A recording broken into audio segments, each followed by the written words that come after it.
দেশের মধ্যে ছিনতাই চাঁদাবাজি এগুলো কিন্তু বন্ধ হয়নি, কিন্তু এখন এগুলোর পিছনে কারা দায়ী বা ওইরকম কোনো আইডেন্টিফাই করতে পারছেন কিনা, বা আপনাদের কাছে মানে বিভিন্ন গোয়েন্দা সংস্থার মাধ্যমে কোনো মেসেজ আছে কিনা যে এইটার পিছনে কারা দায়ী থাকতে পারে? দেখুন, আমাদের সার্বিকভাবে সামগ্রিক একটা পট পরিবর্তন হয়েছে, সমাজ ব্যবস্থাটা পট পরিবর্তন হয়েছে এবং দীর্ঘ ১.৫ দশকের বেশি সময় ধরে মানুষ ফেসিবাদী শাসন ব্যবস্থার মধ্য দিয়ে গিয়েছে। তাদের আমাদের তো এই সার্বিক বিষয়গুলো মানুষ মেন্টালি ট্রমাটাইজড, এই বিষয়গুলোকে আমরা অ্যাকনোলেজ করছি। একই সাথে সাথে আইন শৃঙ্খলার অবনতি হয়েছে, সেটাকে আমরা অ্যাকনোলেজ করছি। এবং যে সমাজে যে ছিনতাই বেড়ে গিয়েছে বা গতকাল বনশ্রীতে যে ঘটনাটি ঘটেছে সেটি অপ্রত্যাশিত।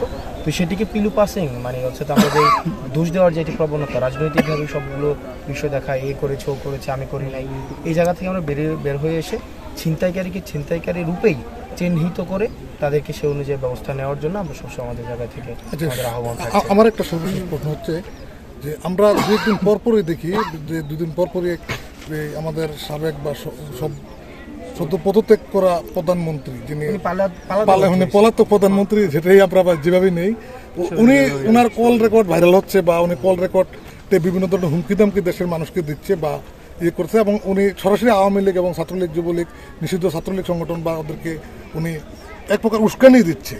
তো এই যে উস্কানি দিচ্ছে মানুষের মনে একটা আতঙ্ক বা দেশকে অস্থিতিশীল করার জন্য একটা উনি দেখলাম যে এই ধরনের পরামর্শ দিচ্ছে। তো এই ক্ষেত্রে বৈষম্য বিরোধী ছাত্র আন্দোলনের ভূমিকা কি? আরেকটা বিষয় হচ্ছে যেটা, যেমন আওয়ামী লীগ আমরা দেখছি যে বিভিন্ন সোশ্যাল মিডিয়াতে এরা প্রচার করছে যে রাজুতে ডাকলে আর আসবে না, ছাত্র বৈষম্য এরা এখন ফাটল ধরে গেছে, এরা বিভক্ত হয়ে গেছে বিভিন্নভাবে। এই বিষয়টা একটু আমাদেরকে যদি ক্লিয়ার করেন। দেখুন, বিভক্তির যে বিষয়টি সেটি অথবা প্রপাগান্ডার যে বিষয়টি সেটি ৫ আগস্টের পূর্বে আমাদের বিরুদ্ধে ছিল, যে আমরা টাকা খেয়ে আন্দোলন বন্ধ করেছি এবং ৪ আগস্ট আমরা দেশ থেকে পালিয়ে গিয়েছি এবং সমন্বয়কে পালিয়ে গিয়েছি। এই যে বিভক্তি বা ইলিগেশন অভিযুক্তের যে বিষয়টি এগুলো অব্যাহত রয়েছে, পূর্ব থেকেই ছিল, এখনও আছে, ভবিষ্যতেও থাকবে।